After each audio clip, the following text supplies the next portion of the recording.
the station that's on your side. News 12, first at 5, continues. A mass shooting in Augusta leaving many people questioning, are we safe? Gun violence has risen nationwide this year, and sadly, Augusta is not exempt. And as the investigation continues, the city is also preparing for possible retaliation. This all happening at around 6:30 Saturday evening at a motorcycle clubhouse on Sandbar Ferry Road and East Boundary. Richmond County deputies say the shooting happened between two rival motorcycle clubs, the Outcast and the Thug Riders. 2 people were killed, another 4 wounded, and 12 suspects are facing murder charges. All but one of those suspects were from out of state, and it's believed that they came to Augusta with the intention of violence. And that threat of violence, it is not over yet. Law enforcement tells us they're on high alert as regional affiliates of these clubs say they are heading to Augusta in response to this deadly shooting. News 12's Craig Allison has the details. From an active gang shootout scene to possible retaliation, the Richmond County Sheriff's Office is now taking alert for the potential of another mass shooting to occur in Augusta, taking extra precaution and security for the time being. Sheriff Roundtree says with the Augusta Air Show and Mayfest taking place on the day of the shooting, they already had as many officers on patrol as they could watching over Augusta. Something he says is common and won't change for the city. From there, flock cameras, which have been installed around East Boundary for a while, were helpful to help locate and pinpoint when and where the shootout happened. Now it's about anticipating the possibility for other members of these gangs to come into Augusta again. We're making contact with other local officials, trying to see exactly where it stemmed from and to see if there's an ongoing threat of retaliation either in our city or back in Florida where it may be originated from. It is evolving in real time. The thing about it that we are aware of a potential threat. We do have, like I said, our federal partners in place providing us with real-time intel. And all new on News 12 at 6 o'clock, we'll also be taking a look at a plan that Augusta City Commissioners could be passing to address active shooter situations here in the Garden City. In Augusta, Craig Allison, on your side. All right, thank you for that, Craig. We did see a nice A victim of a mass shooting at South Carolina's capital.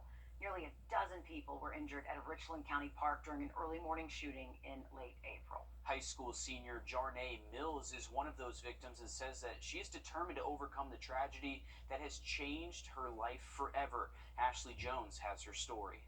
She is determined to make her dreams come true and follow through with her plans for graduation first and then on to Clemson University. Determined is how family friends Jamie Salters and Sinclair Salters described Jarnae Mills the morning after she underwent an emergency surgery on her jaw. And they actually took a piece of her rib to make a bone graft for her jawbone. And right now she's doing well. That was Friday. Jarnae's second surgery. The W.J. Keenan High School senior was shot in the jaw during the mass shooting at Middle Lake Park. She was rushed in for surgery then and had to have her mouth wired shut. But a follow-up appointment didn't show the progress doctors were hoping for. I did speak to Mom this morning, and she had a restful night. She is very sore, but they're waiting to be released from the hospital again and start the next process of healing. The couple says that one teen was shot in the head but survived, and another teen hit by a car had to have a hip replacement. And there's some amazing kids that stepped up to help the EMT. I know there's one young man, I don't remember his name, and his girlfriend. He put Jarnae in the car and took him to the hospital. Yeah. So they came together collectively. So all of our kids are not bad. The Salters family says there are people who were injured in the shooting that were not identified and is asking anyone who was there for the shooting or knows somebody who was to come forward. Happening now, the AU Jaguars are on their way to making history.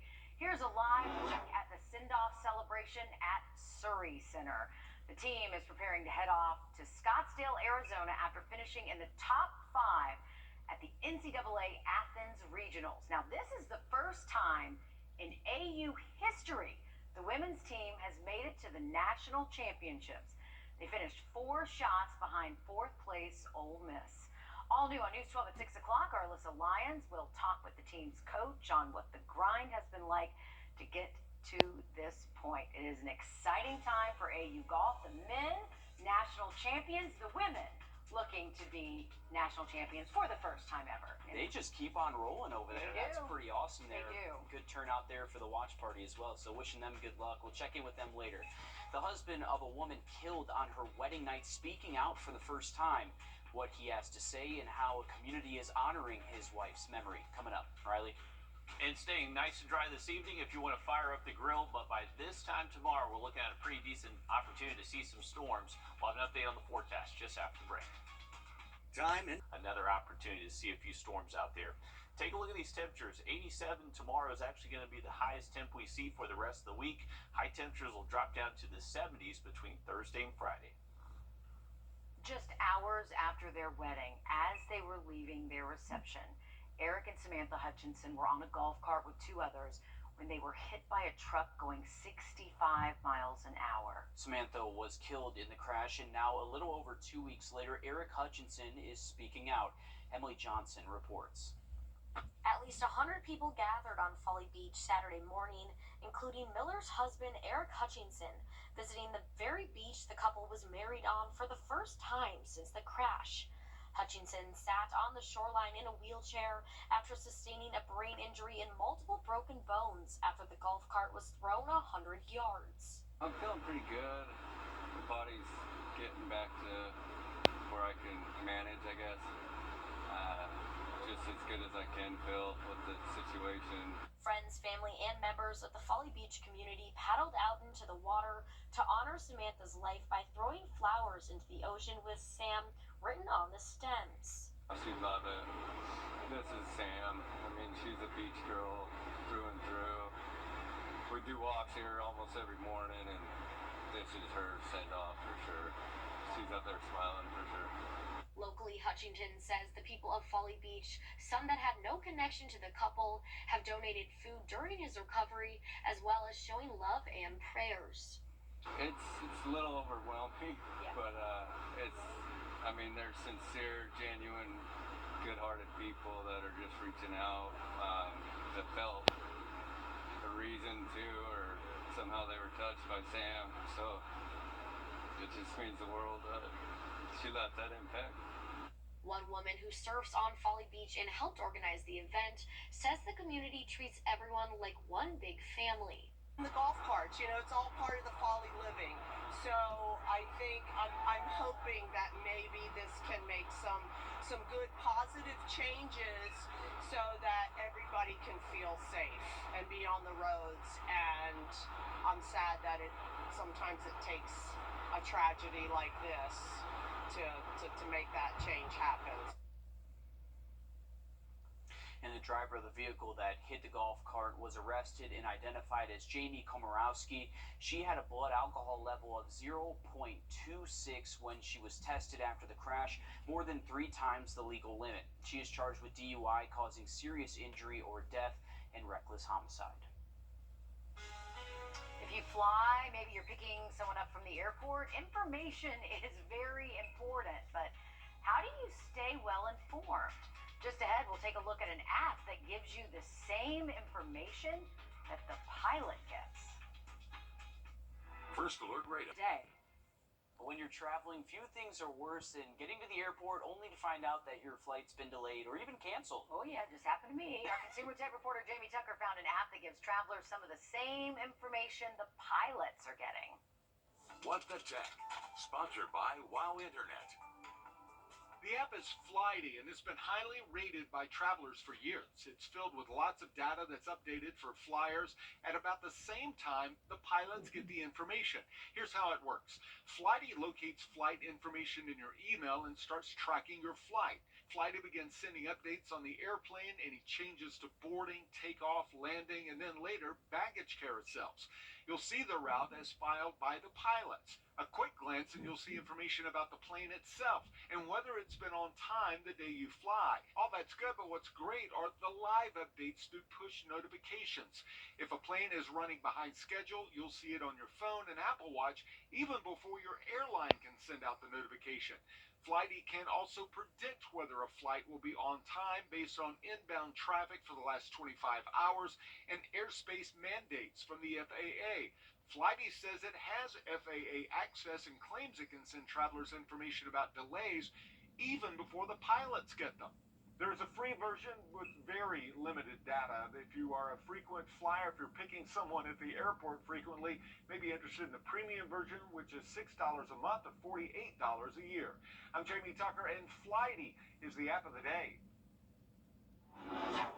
State championship week for baseball teams across the Peach State, and after a long season, the Augusta Christian Lions have the chance to win it all for the first time since 2007. The Lions found the way to make the playoffs last year with a sub-500 record, but this time around, this senior-led group has really been hitting their stride. This 17-4 bounce-back season has given this Augusta team an opportunity to make their mark on their school in more ways than one. The first game of their championship series against Hammond is tonight on their home field, and despite everything that's riding on this game, pregame jitters don't seem to be an issue for this pride of Lions. I think my emotions are higher than some of the boys. They're nice and relaxed. We try to keep them relaxed before the game. This team's been relentless all year in how they prepared and how they worked. We started individuals late last fall, and the guys have been getting after it every day since then. Game 1 of the SCSIA Class 4A State Championship Series between the Augusta Christian Lions and Hammond begins in just a few minutes at 6 o'clock. All right, thanks for that, Dan. We are looking to stay dry the rest of this evening, but moving forward over the next 3 days, rain chances with us at least through Thursday. Now look at that 7-day forecast just after a quick break. Attention homeowners, we're looking for 50 homeowners to participate in our home evaluation program. The original gutter guard by K-Guard will be installed on real homes, and 50 homeowners will receive special savings like test market pricing. Avoid water damage to your home and landscaping and give up gutter cleaning forever. The original gutter guard is the complete leak-free system guaranteed to remain clog-free for life, channeling up to 20 inches of rainfall an hour, installed with patented hangers and screws so it's not coming down. Be one of 50 homeowners who call now and receive 65% off labor, plus $250 in smart money for future home improvements, and will compensate you for your time. Last chance to call during this program for a free $50 Walmart gift card with estimate. Pick up the phone, call now with your zip code and location ready to qualify. Remember, 50 homeowners will get these savings. Hammocks by